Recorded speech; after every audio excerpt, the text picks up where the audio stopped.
Hello दोस्तों, कैसे हैं आप लोग। आशा करता हूँ कि अच्छे होंगे, स्वस्थ होंगे।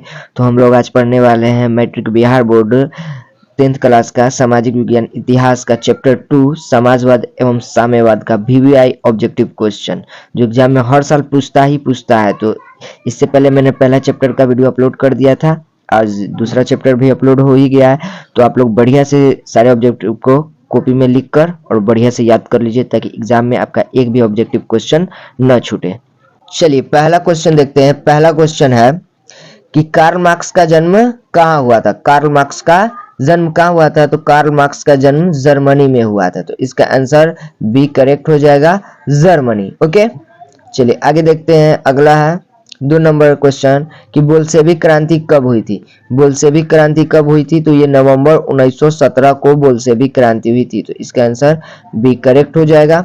चलिए आगे देखते हैं। आगे है कि साम्यवादी शासन का पहला प्रयोग कहाँ हुआ था।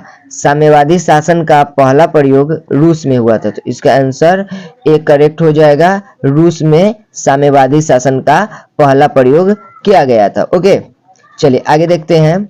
आगे है कि दास कैपिटल का प्रकाशन किस वर्ष हुआ था। दास कैपिटल का प्रकाशन 1867 में हुआ था। 1867 में दास कैपिटल का हुआ था प्रकाशन। ठीक, तो इसका आंसर सी करेक्ट हो जाएगा। चलिए आगे देखते हैं। आगे है कि कार्ल मार्क्स ने 1867 में किस पुस्तक की रचना की जिसे साम्यवादियों का बाइबल कहा जाता है। तो पीछे जस्ट मैंने बताया कि दास कैपिटल जो है वो कार्ल मार्क्स की पुस्तक है और 1867 में प्रकाशित हुई थी। तो इसका आंसर बी करेक्ट हो जाएगा, दास कैपिटल। चलिए आगे देखते हैं। अगला क्वेश्चन है कि वार एंड पीस किसकी रचना है। वार एंड पीस किसकी रचना है?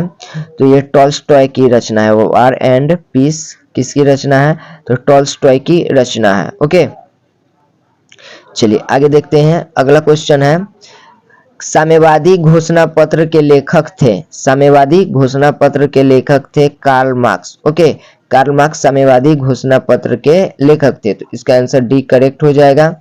चलिए आगे देखते हैं। आगे है ब्रेस्ट-लिटोवस की संधि किस देशों के बीच हुई थी। ब्रेस्ट-लिटोवस की संधि किस देश के बीच हुई थी? तो ये रूस और जर्मनी के बीच हुई थी। रूस और जर्मनी के बीच ये संधि हुई थी। तो इसका आंसर डी करेक्ट हो जाएगा। ओके, चलिए आगे देखते हैं। अगला क्वेश्चन है कि रूस में जार का अर्थ क्या होता है। रूस में जार का अर्थ क्या होता है? तो यहाँ पर जो जार का अर्थ होता है रूस का सम्राट होता है। क्या होता है? रूस का सम्राट होता है। तो इसका आंसर डी करेक्ट हो जाएगा, रूस का सम्राट। ठीक, चलिए आगे देखते हैं। आगे है कि रूस में कृषक दास प्रथा का अंत कब हुआ था। रूस में कृषक दास प्रथा का अंत कब हुआ था? तो ये हुआ था 1861 में। कब हुआ था? 1861 में हुआ था। तो इसका आंसर ए करेक्ट हो जाएगा। ओके, चलिए आगे देखते हैं। अगला है लाल सेना का गठन किसने किया था। लाल सेना का गठन किसने किया था? ट्रोट्स्की ने किया था। ट्रोट्स्की ने किया था लाल सेना का गठन। तो इसका आंसर सी करेक्ट हो जाएगा। चलिए आगे देखते हैं। अगला क्वेश्चन है कि दास कैपिटल किसकी रचना है। दास कैपिटल किसकी रचना है? तो अभी पीछे मैंने 2 क्वेश्चन इसी से रिलेटेड बताया था कि दास कैपिटल जो है वो कार्ल मार्क्स की रचना है, 1867 में प्रकाशित हुआ था। ओके, तो इसका आंसर ए करेक्ट हो जाएगा। ए करेक्ट हो जाएगा। ओके, चलिए आगे देखते हैं। आगे है 13 नंबर क्वेश्चन, लेनिन की मृत्यु कब हुई थी। लेनिन की मृत्यु कब हुई थी? तो 1924 में लेनिन की मृत्यु हुई थी। ठीक, तो लेनिन की मृत्यु 1924 में हुई थी। तो इसका आंसर डी करेक्ट हो जाएगा। ओके, चलिए आगे देखते हैं। आगे है यूरोपियन समाजवादी कौन नहीं था। यानी निम्नलिखित में से यूरोपियन समाजवादी कौन नहीं था। ठीक है, तो लुई ब्ला थे, सेंट साइमन थे और रॉबर्ट ओवेन थे। ठीक है, लेकिन जो कार्ल मार्क्स थे वो यूरोपियन समाजवादी नहीं थे। ओके, कार्ल मार्क्स क्या नहीं थे? तो यूरोपियन समाजवादी नहीं थे। तो इसका आंसर सी करेक्ट हो जाएगा। ओके, चलिए आगे देखते हैं। 15 नंबर क्वेश्चन है कि अप्रैल थीसिस किसने तैयार की थी। अप्रैल थीसिस किसने तैयार की थी? तो लेनिन ने अप्रैल थीसिस तैयार की थी। ओके, तो इसका आंसर ए करेक्ट हो जाएगा। चलिए आगे देखते हैं। आगे है 7 नवंबर 1917 को बोल्शेविक क्रांति का नेतृत्व किसने किया था।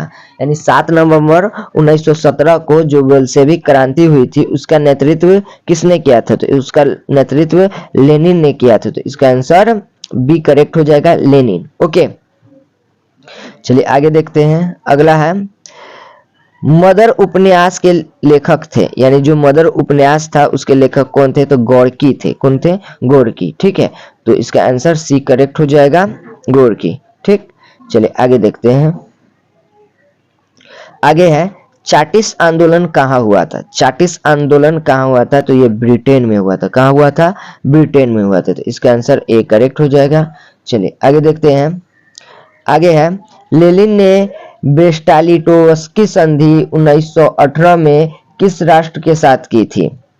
यानी लेनिन ने ब्रेस्ट-लिटोवस्की की जो संधि थी वो किस राष्ट्र के साथ की थी, यानी किस देश के साथ की थी, तो वो था जर्मनी। जर्मनी के साथ ये संधि हुई थी। तो इसका आंसर सी करेक्ट हो जाएगा। ओके, चलिए आगे देखते हैं। आगे है प्रथम इंटरनेशनल की बैठक हुई, यानी कहाँ हुई थी प्रथम इंटरनेशनल बैठक, कहाँ हुई थी, तो ये हुई थी लंदन में। कहाँ हुई थी, लंदन में। तो इसका आंसर डी करेक्ट हो जाएगा। चलिए आगे देखते हैं। आगे है कार्ल मार्क्स का जन्म किस वर्ष हुआ था। कार्ल मार्क्स का जन्म किस वर्ष हुआ था, तो उनका जन्म 1818 में हुआ था। 1818 में हुआ था। तो इसका आंसर बी करेक्ट हो जाएगा। ओके, चलिए आगे है प्रथम इंटरनेशनल की स्थापना किस वर्ष हुई थी। प्रथम इंटरनेशनल की स्थापना किस वर्ष हुई थी, तो 1864 में हुई थी। ओके, तो इसका आंसर ए करेक्ट हो जाएगा, 1864। ओके, चलिए आगे है कि समाजवाद शब्द का प्रयोग पहली बार किस वर्ष किया गया था। समाजवाद शब्द का प्रयोग पहली बार किस वर्ष किया गया था, तो 1827 में। 1827 में समाजवाद शब्द का पहला बार प्रयोग किया गया था। तो इसका आंसर बी करेक्ट हो जाएगा। ओके, और वीडियो पसंद आ रहा है तो वीडियो को लाइक कर दीजिए, चैनल पर नए हैं तो चैनल को सब्सक्राइब करके बेल आइकन को ऑल पर सेट कर लीजिए, और अपने दोस्तों को भी ये वीडियो शेयर कीजिए ताकि वो लोग भी अच्छा एग्जाम में नंबर ला सके। ठीक है, चलिए आगे बढ़ते हैं।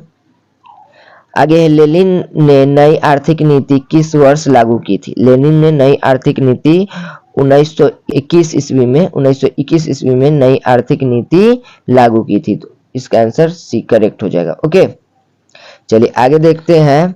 अगला क्वेश्चन है 25 नंबर। 25 नंबर क्वेश्चन है कि कम्युनिस्ट मैनिफेस्टो का प्रकाशन किस वर्ष हुआ था। तो इसका प्रकाशन 1848 में हुआ था। 1848 में इसका प्रकाशन हुआ था। तो इसका आंसर बी करेक्ट हो जाएगा। ठीक, चलिए आगे देखते हैं। अगला क्वेश्चन है 26 नंबर। अक्टूबर 1917 की रूसी क्रांति के बाद स्थापित सरकार का प्रधान कौन था। तो अक्टूबर 1917 की रूसी क्रांति के बाद जो स्थापित सरकार हुई थी उसका प्रधान लेनिन था। कौन था, लेनिन था। तो इसका आंसर क्या हो जाएगा, बी करेक्ट हो जाएगा, लेनिन। ओके, चलिए आगे देखते हैं। अगला क्वेश्चन है कि काम के अधिकार को संवैधानिक अधिकार का रूप सबसे पहले कहाँ मिला था।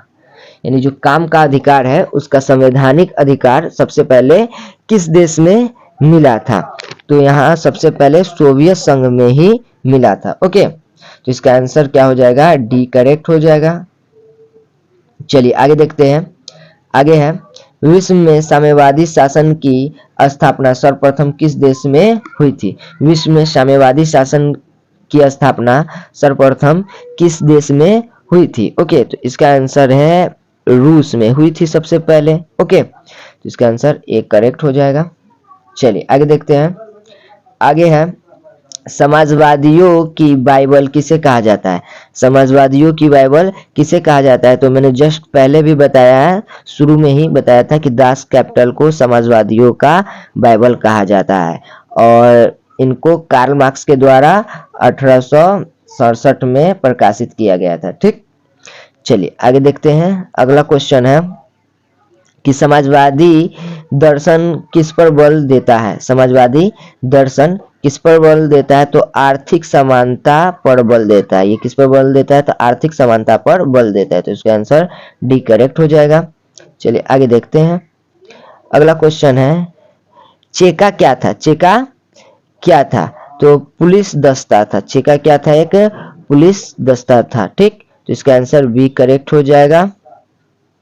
चलिए आगे है, फ्रांसीसी समाजवाद के विकास का जन्मदाता कौन है? फ्रांसीसी समाजवाद के विकास का जन्मदाता किसे कहा गया है? तो सेंट साइमन को फ्रांसीसी समाजवाद के विकास का जन्मदाता कहा गया। तो इसका आंसर डी करेक्ट हो जाएगा। चलिए आगे देखते हैं। अगला क्वेश्चन है कि विनस्वायल उपन्यास के लेखक कौन थे? तो इसके लेखक थे इवान तुर्गनेव।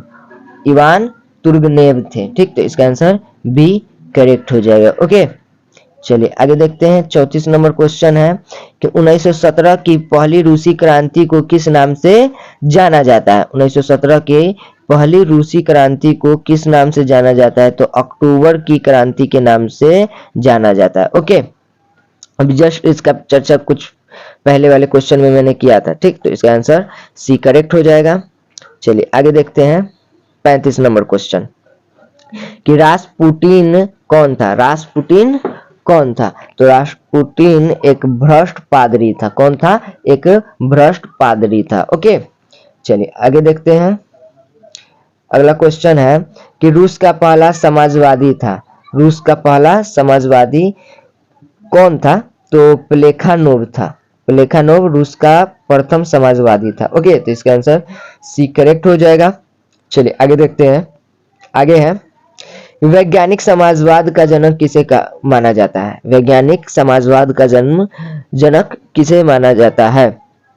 तो इसका आंसर डी करेक्ट हो जाएगा। कार्ल मार्क्स को ही वैज्ञानिक समाजवाद का जनक माना जाता है। तो इसका आंसर डी करेक्ट हो जाएगा। ओके, चलिए आगे देखते हैं। आगे कि रूस में नई आर्थिक नीति की शुरुआत किसने की थी? रूस में नई आर्थिक नीति की शुरुआत किसने की थी? तो लेनिन ने ही रूस में नई आर्थिक नीति की शुरुआत की थी। तो ये तो क्वेश्चन फिर से रिपीट हो गया एक बार। ठीक है, पीछे भी था। तो देख रहे हैं जो क्वेश्चन घुमा फिरा कर बार बार आ रहा है। ठीक, चाहे जिस टॉपिक का क्वेश्चन, जैसे कि कार्ल मार्क्स की पुस्तक दास कैपिटल से बार बार क्वेश्चन पूछ रहा है, लेनिन से बार बार क्वेश्चन पूछ रहा है, तो इससे आपको समझ जाना चाहिए कि ये सब इंपॉर्टेंट क्वेश्चन एग्जाम में और हर बार पूछता ही पूछता है। ठीक, तो इसको बढ़िया से देखकर याद कर लीजिए, कॉपी में लिख कर याद कर लीजिए, तो ज्यादा आपको बेनिफिट मिलेगा। ओके, चलिए आगे देखते हैं। आगे है, रूस की बोल्शेविक क्रांति का नेतृत्व किया, यानी जो रूस में बोल्शेविक क्रांति हुई थी तो उसका नेतृत्व किसने किया था? तो लेनिन ने ही बोल्शेविक क्रांति का नेतृत्व किया था। ओके, चलिए इसका आंसर सी करेक्ट हो जाएगा। अब वीडियो पसंद आ रहा है तो लाइक कीजिए, चैनल पर नए तो चैनल को सब्सक्राइब करके बेल आइकन को ऑल पर सेट कर ले। आगे है, कोमिंटर्न की स्थापना का उद्देश्य क्या था? कोमिंटर्न की स्थापना का उद्देश्य क्या था? तो इसका उद्देश्य था क्रांति का प्रचार करना। इसका उद्देश्य था क्रांति का प्रचार करना। ओके, तो इसका आंसर बी करेक्ट हो जाएगा। चलिए आगे देखते हैं। अगला है 41 नंबर क्वेश्चन कि अंतर्राष्ट्रीय मजदूर दिवस की किस तिथि को मनाया जाता है? अंतर्राष्ट्रीय मजदूर दिवस किस तिथि को मनाया जाता है? तो पहली मई को अंतर्राष्ट्रीय मजदूर दिवस मनाया जाता है। तो इसका आंसर डी करेक्ट हो जाएगा। ओके, चलिए आगे देखते हैं। आगे क्या है कि कोल खोज की योजना किसने आरंभ की थी? कोल खोज की योजना किसने आरंभ की थी? तो स्टालिन ने कोल खोज की योजना का आरंभ किया था। ठीक, तो इसका आंसर बी करेक्ट हो जाएगा। चलिए आगे है। अगला क्वेश्चन, 1917 की रूसी क्रांति के समय किस जार का शासन था? ठीक, ये भी इंपॉर्टेंट क्वेश्चन है। तो निकोलस द्वितीय का शासन था। निकोलस द्वितीय का शासन था उस समय। तो इसका आंसर डी करेक्ट हो जाएगा। चलिए आगे देखते हैं। आगे है कि 1917 की रूसी क्रांति का तत्कालीन कारण क्या है? 1917 की रूसी क्रांति का तत्कालीन कारण क्या है? तो प्रथम विश्व युद्ध में रूस की पराजय, यानी प्रथम विश्व युद्ध में रूस क्या था कि हार गया था। ओके, तो हार गया तो वहां के लोगों ने क्रांति कर दी थी। ठीक, तो इसका आंसर बी करेक्ट हो जाएगा। चलिए और क्वेश्चन खत्म हो गया। यही क्वेश्चन जो थे इम्पोर्टेंट थे, वीवीआई थे, तो इसको अच्छे से याद कर लीजिए, लिख के कॉपी में याद कीजिएगा तो आपका ज़्यादा बेनिफिट होगा। और चैनल पर नए तो चैनल को सब्सक्राइब कर दीजिए, वीडियो पसंद आया तो लाइक कीजिए और ज़्यादा से ज़्यादा शेयर कीजिए। Okay, good bye.